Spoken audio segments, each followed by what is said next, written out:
ఈ రాష్ట్రంలో తెలంగాణ పేరును తనలో నింపుకున్నటువంటి తెలంగాణ ప్రజల యొక్క రాజకీయ అస్తిత్వాన్ని కాపాడేటటువంటి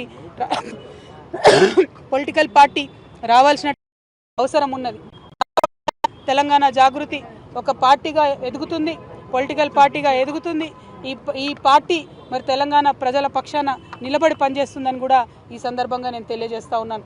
మరి పార్టీ ఎప్పుడు ఏంది, విధి విధానాలు ఏందన్న అన్ని చిన్న చిన్న సాంకేతిక అంశాలు. కానీ రాబోయే అసెంబ్లీ ఎన్నికలలో తెలంగాణ ప్రజల పక్షాన నిలబడి పోటీ చేయడానికి, నిలబడి వారి యొక్క హక్కుల్ని కాపాడడానికి, ప్రజల పక్షాన పనిచేయడానికి తెలంగాణ జాగృతి ఒక శక్తిగా ఖచ్చితంగా చట్టసభల్లో తిరిగి అడుగు పెడుతుందనే విషయాన్ని ఎటువంటి అనుమానం లేకుండా నేను ఇవాళ తెలియజేస్తా ఉన్నాను. నేను ఆహ్వానం పలుకుతా ఉన్నాను మా లెఫ్ట్ పార్టీ సోదరులకు, మావోయిస్ట్ సింపథైజర్లకు, మావోయిస్టులకు, ఎవరైతే మనుగడ సాగించలేకపోతా ఉన్నారో, ఎవరైతే కొత్త రాజకీయ శక్తులు రావాలి ఈ రాష్ట్రంలో ఆలోచిస్తున్నారో, ఎవరైతే ప్రజాస్వామ్యబద్ధంగా పనిచేసే పార్టీలు రావాలనుకుంటున్నారో రండి.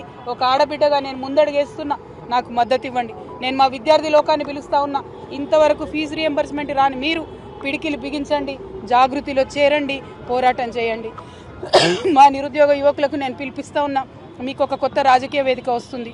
మీ పక్షాన నిలబడి కొట్లాడడానికి, ఉపాధి అవకాశాలు కల్పించడానికి, మీకోసం పనిచేయడానికి ఒక కొత్త రాజకీయ వేదిక ఈ రాష్ట్రంలో రాబోతా ఉంది.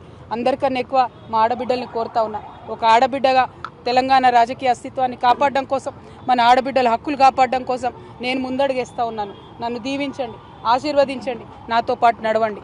ఒక అవమాన భారంతో